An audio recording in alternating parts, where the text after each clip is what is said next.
الرحمن علم القرآن خلق الإنسان علمه البيان الشمس والقمر بحسبان والنجم والشجر يسجدان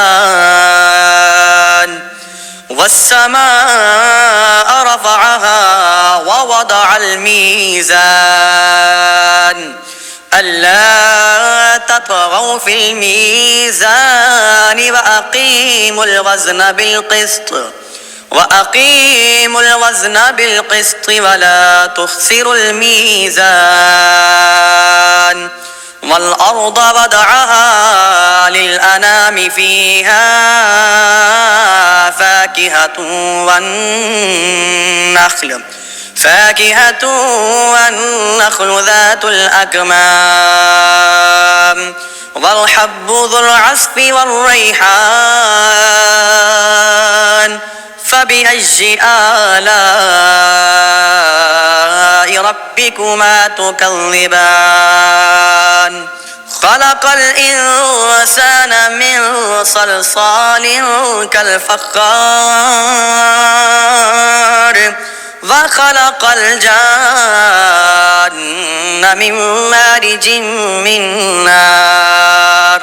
فبأي آلاء ربكما تكذبان رب المشرقين ورب المغربين فبأي آلاء ربكما تكذبان مرج البحرين يلتقيان بينهما برزخ لا يبغيان فبأي آلاء ربكما تكذبان يخرج منهما اللؤلؤ والمرجان فبأي آلاء ربكما تكذبان وله الجوار المنشآت في البحر كالأعلام فبأي آلاء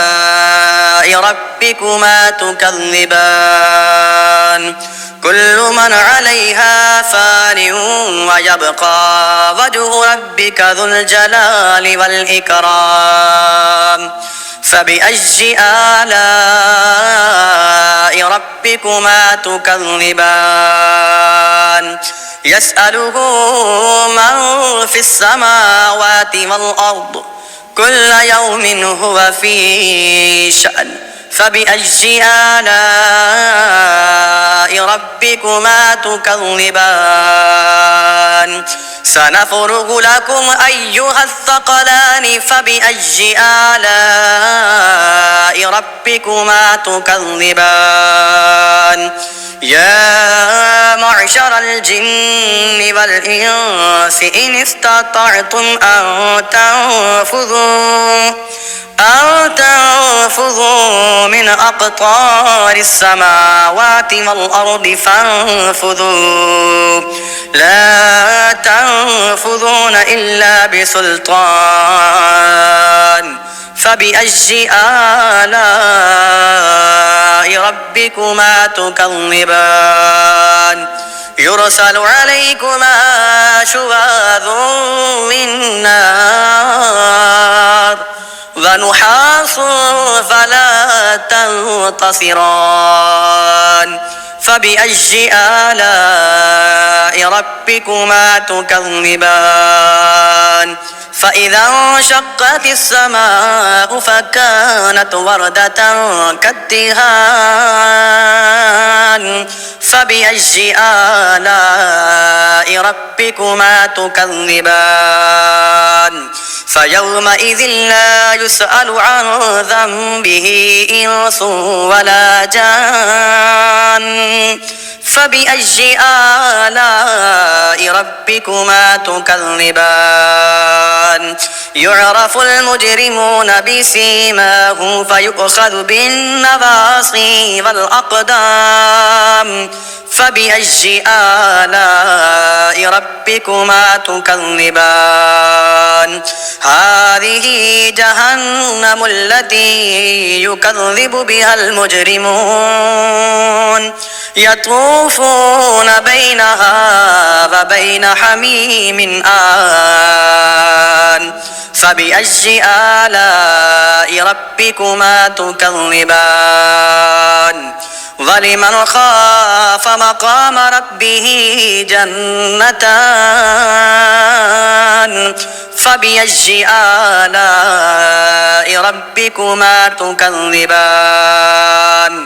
ذواتا أفنان فبأي آلاء ربكما تكذبان فيهما عينان تجريان فبأي آلاء ربكما تكذبان فيهما من كل فاكهة زوجان فبأي آلاء ربكما تكذبان متكئين على فرش بطائنها من استبرق وجنى الجنتين دان فبأي آلاء ربكما تكذبان فيهن قاصرات الطرف لم يطمثهن إنس قبلهم ولا جان فبأي آلاء ربكما تكذبان كأنهن الياقوت والمرجان فبأي آلاء ربكما تكذبان هل جزاء الإحسان إلا الإحسان فبأي آلاء ربكما تكذبان